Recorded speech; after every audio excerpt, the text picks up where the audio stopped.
What if I told you that a small, innocent choice you make every single month is quietly robbing you of your future house, your dream wedding, and maybe even your retirement? And the terrifying part? You think you're doing the right thing. You think you're being responsible. Hi, I'm Daniel Brooks, and you're watching Wealthic Voyage. Today, we're diving into a 3-year period of my life where I thought I was winning at the money game, but I was actually drowning. We're talking about the seductive, dangerous lie of paying just the minimum balance on your credit cards and the devastating domino effect it creates on your psychology and your bank account. Let me ask you a question to kick things off. Have you ever looked at your credit card statement, seen that little box that says minimum amount due, and felt a wave of relief? I have. It feels like a lifeline. It feels like the bank is being nice. Oh, I only owe $25 this month, even though I spent $500? That's a bargain. But here's the answer to that question. That box isn't a lifeline. It's a trapdoor. I want to tell you a story about a guy named Alex. Actually, let's be honest. Alex is me. This is my story. 3 years ago, I was 24. I had just landed a job that paid okay, but I wanted to live like I was already a CEO. I wanted the nice watch. I wanted the weekend trips to Vegas. I wanted to pick up the check at dinner because it made me feel important. And I had a magic card in my pocket, a credit limit of $5,000. It felt like free money. I told myself, I'll pay it back when I get my bonus, or I'll pay it back next month. Life got expensive. The transmission in my car blew out. That was $200. I had a medical emergency that insurance didn't fully cover. Another $800, I didn't have the cash, so I swiped the card. Suddenly, my balance was hovering around $4,500, close to the limit. The statement came in the mail. I didn't have $4,500. I barely had $400 left after rent and groceries.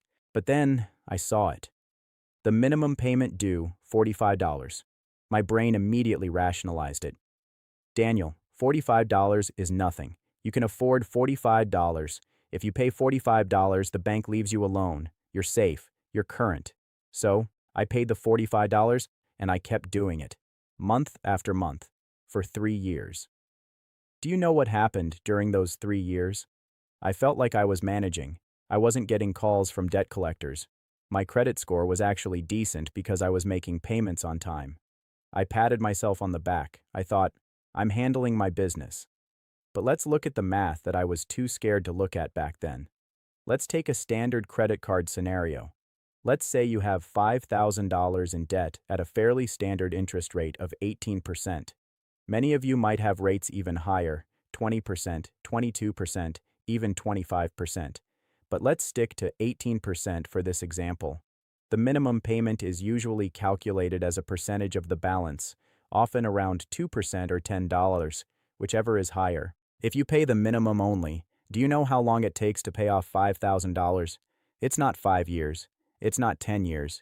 It takes roughly 16 years. You could raise a child from birth to high school graduation in the time it takes to pay off a pizza and a couple of weekends out.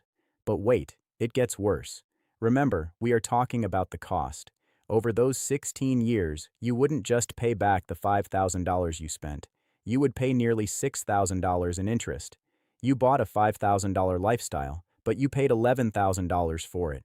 You literally paid double. Imagine going to the store, buying a pair of jeans for $50, and the cashier says, that'll be $100. You'd laugh and walk out. But when we swipe the card and pay the minimum, we happily sign up for that deal. But the numbers don't tell the whole story. I want to talk about the psychological toll. This is the part people don't see. During those 3 years of paying the minimum, I was living in a fog. There is a concept in psychology called debt fatigue. It's that feeling when your debt balance never seems to move, no matter how much you pay. Eventually, you stop opening the statements. You stop logging into the app. I remember one specific night. I was at dinner with friends. They were talking about investing in crypto, or buying a new house, or starting a business. I was nodding along, smiling, drinking my water. But inside, I was panicking. I felt like a fraud. I couldn't start a business because I had no margin for error. I couldn't invest because every extra dollar I made had to go to keeping my head above water. I was handcuffed.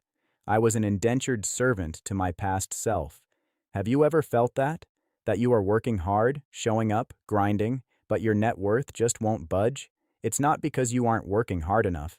It's because you are trying to fill a bathtub with the drain wide open. The minimum payment is just enough to keep a trickle of water in the tub, but it never lets you fill it up. So how did I break the cycle?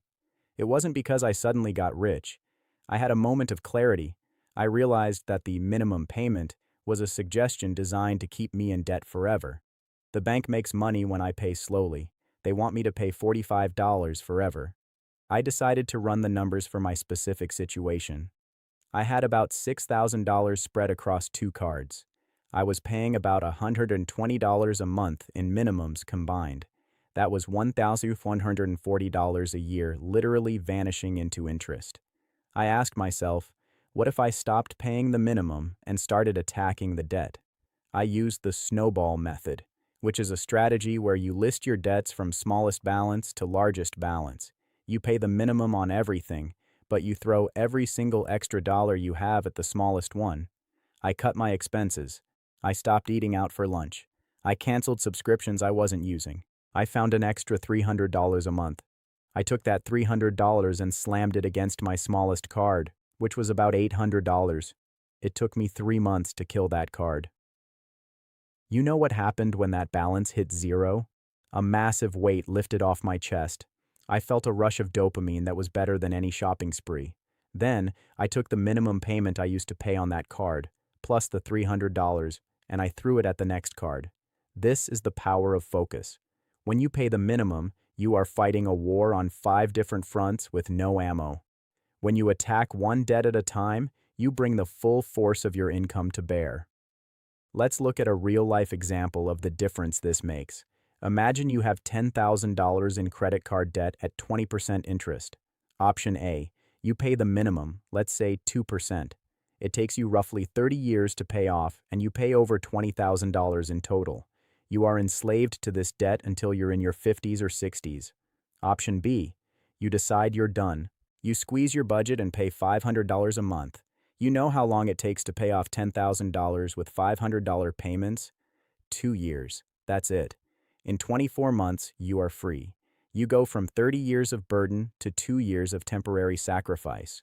That is the trade-off. I want you to ask yourself right now, what are you willing to give up for 2 years to buy your freedom? Are you willing to drive a slightly older car? Are you willing to cook at home a bit more? Because that is the reality of debt. You either pay now with discipline, or you pay later with your life's energy. By the end of that 3rd year, I wasn't debt-free yet, but the momentum had shifted. I wasn't drowning anymore. I was swimming.